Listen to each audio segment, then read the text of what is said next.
Hello guys. आज हम इस वीडियो में the cracking of vision IAS के बारे में बात करेंगे।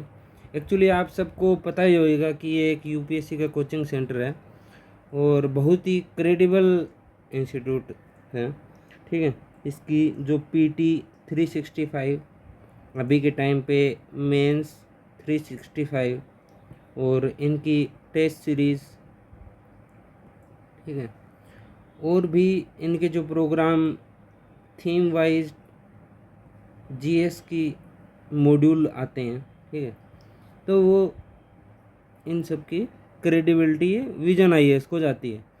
हाल ही में कुछ दिनों में इसकी कुछ अनपेड सैलरीज की सेंटर्स पे कुछ कुछ पेनल्टी लग गई, उसकी खबरें आ रही थी। तो वो क्या क्या थी, जैसे 45 लाख प्लस वहाँ भोपाल सेंटर का किराया है तो वो पे नहीं कर पाए। 25-26 में जो फैकल्टी की सैलरी है, बहुत सारे फैकल्टी छोड़ के भी चले गए और कुछ को ले ऑफ कर दिया। 1 करोड़ प्लस पेनल्टी भी लग गई सीसीपीए के थ्रू। ठीक है, मल्टीपल सिटीज़ में इसके सेंटर थे तो प्रोटेस्ट वगैरह हो रहे थे। तो वो हमने कुछ कुछ चीज़ें डिकोड करी है कि डाउनफॉल में विजन आईएएस के किन किन चीज़ों का हाथ हो सकता है। जैसे ये रैपिड एक्सपेंशन हो रहा था तो डिल्यूट कर दी इन्होंने क्वालिटी पर। ठीक है, एलिगेशंस लग गए कि ये मार्केटिंग को मिसलीड कर रहे हैं। कंटेंट और कॉपीराइट भी इशू आने लग गए थे विजन के ये मटेरियल्स में।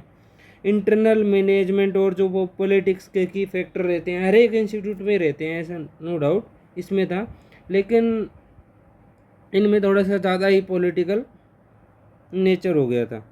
और स्टूडेंट को भी डिससेटिस्फाई लग गया था, जो वो क्लासरूम प्रोग्राम चला रहे हैं वो रेगुलेटरी सिक्योरिटी वगैरह की प्रॉब्लम्स आने लग गई थी। तो फिर इन जो ओल्ड राजेंद्र नगर सेंटर है तो वहाँ पे एक कार्टेल सिस्टम भी चलता है, रियल इस्टेट और अकोमोडेशन की भी है।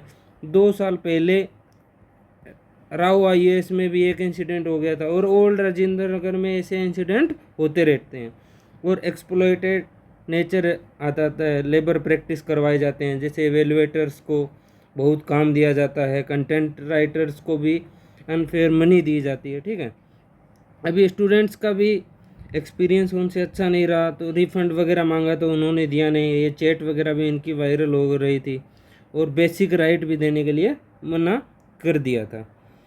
तो फिर इन चीज़ों के लिए एम्पावरिंग स्टूडेंट एक्शन क्या हो सकता है कि वो क्या एक्शन ले, तो या तो वो डिजिटल या फिर पीयर लीड लर्निंग करने लग जाए स्टूडेंट, यही रास्ता है, या फिर कोई कोलेक्टिव एडवोकेसी या फिर लीगल एक्शन ले।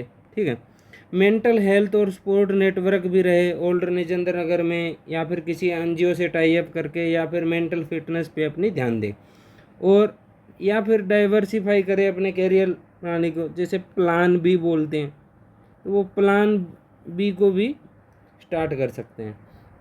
अब बात ही आती है क्या विजन आईएएस सेव होगा या फिर इस क्राइसिस से निबर पाएगा। देखो, हमें ये बहुत ज़रूरी है कि अगर कोई क्रेडिबल इंस्टीट्यूट है वो इस रास्ते पे आ जाता है तो हमें तो उसको सपोर्ट करना ही पड़ेगा और स्टूडेंट को भी सिंपैथी जनरेट करनी पड़ेगी, ये ज़रूरी है। तो रूट काज क्या थे, फाइनेंशियल इंस्टेबिलिटी हो गई, स्टाफ एंड फैकल्टी अनरेस्ट हो गए, रेगुलेटरी स्क्रूटनी और फाइन्स वगैरह लग गया। तो टॉप डाउन इंटरनल फेलियर भी थे, lake of strategic vision, infrastructure का, स्टूडेंट डिससेटिस्फेक्शन।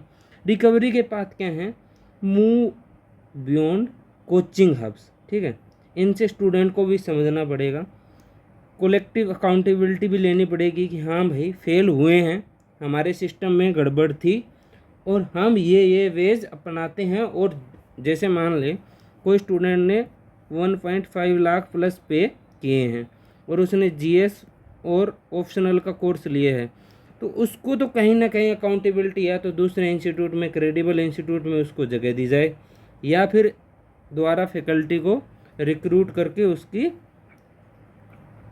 खामियाजा भुगतने को तैयार रहे। Priorities independent learning. अभी देखो, नीड बेस्ड जो अप्रोच है, जस्ट लाइक कि जैसे वाजीराम, नेक्स्ट आईएएस, इनमें एडमिशन लिया जाए और अपनी तैयारी को कंटिन्यू रखा जाए ताकि तैयारी प्रभावित ना हो। और जो ऑफलाइन स्टूडेंट है वो वहाँ से डिमांड करे कि हमें फैकल्टी और जो भी इंफ्रा प्लस स्टडी मटेरियल मिल रहा था वो अभी टॉप क्वालिटी में मिले, ये एश्योर करवाओ। ठीक है, तो ये इन चीज़ों का ध्यान रखना है। Thank you so much.